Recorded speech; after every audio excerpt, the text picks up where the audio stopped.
Welcome to episode 7. I'm Reverend Leah Coleman, and I'm a pastor of a medium-sized church in a suburban area. In this session, we will discuss options for you and your church to keep track of all the monies and bills and donations for your church.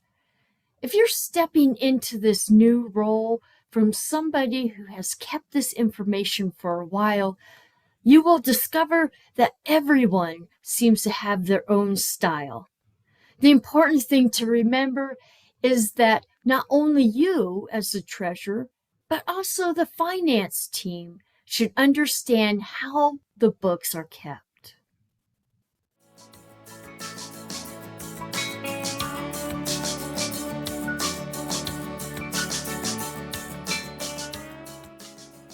Record keeping has seen many changes throughout our collective history as humans, but the importance of good record keeping has not changed.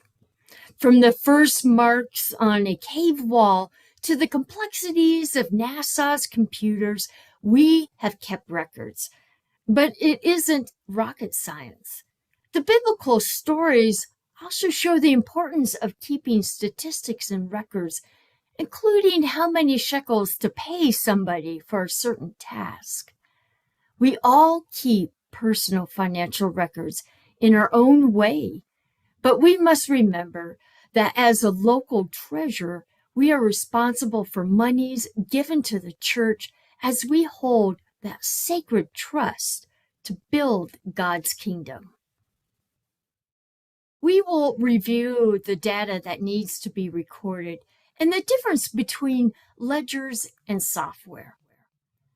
Ben Franklin once said, "An investment in knowledge pays the best interest." So with that in mind, we will look at learning something about the options of keeping detailed records. However you do it, be consistent and let the members of your team know how you keep the books for reference for church business. As Benjamin Franklin reminds us, an investment in knowledge pays the best dividends. Whether you are keeping your detailed financial information in a ledger or if you use software, the record should include all income, invoices, accounts payable, and accounts receivable, donation letters, bank statements, check registries, and the different fund categories that your church uses. Let's begin with assets, or those items your church owns, such as a church van, the organ and the piano, and other tangible objects of value like computers and copiers. Of course, there should be an accurate list of these assets in a safe place for which the trustees are primarily responsible for. These are all objects of value that should be documented and checked on periodically by the finance team and the trustees. Those items will not be used on a day-to-day basis or a week-to-week time frame, but you never know when your church will want to sell the 15-passenger van, and it is helpful to know where that information is. The liabilities in your church are those debts that your church owes, whether to the staff or vendors of supplies or other organizations. This would include any loan or mortgage that the church owns. This would also include fees for fire inspections, backflow inspections, and other annual building costs. To know how much equity the church has, you could calculate the amount of value in the property and subtract the total amount of what you owe. This is actually part of the budget process as well. The information is important when applying for loans or applying for very detailed grants for a program in the church.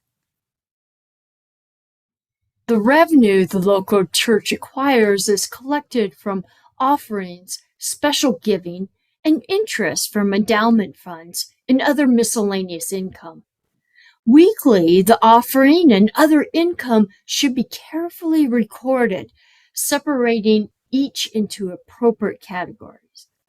Remember, each donation should be recorded into its appropriate category. And then, of course, expenses are those things associated with daily operation of the church, such as supplies, rent, salaries, and utilities.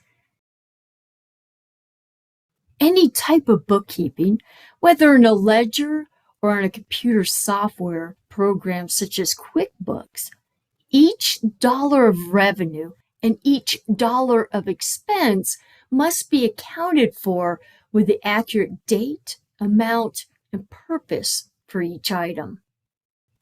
Whether you use a paper ledger or electronics, these records must be permanently kept in a safe, dry place in the church.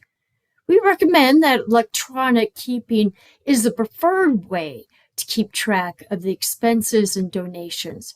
There are several good programs available and well worth the cost. Ledgers are used to record and total financial transactions by fund. Typically, ledgers list transactions by funds with monies received and monies dispersed in separate columns, along with a beginning balance and an ending balance. There are also single-purpose ledgers. These ledgers separate monies received from monies dispersed, so you can have a cash receipt ledger and a cash disbursement ledger. Cash receipt ledgers let you easily see how much money you've received, when you received it, and how much and from whom you received it from. Cash disbursement ledgers let you easily see your expenses, how much you've paid out, to whom and when, and for what purpose. Many of you will already have a system in place, but an objective annual look at its time consumption and accuracy creates trust and is important, which brings us to the next topic in our video, the auditing of the financial records. But first, here are a few questions to discuss. By yourself or with a team, consider the following questions from Session 7. How has your church kept records in the past? Do you know where those records are kept? Do you keep records in a safety deposit box, and if so, who inventories that box and how often? What equity do you have in the church building? What are the day-to-day liabilities of the church?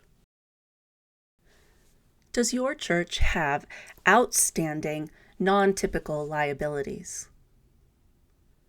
What system does your church use to keep track of money?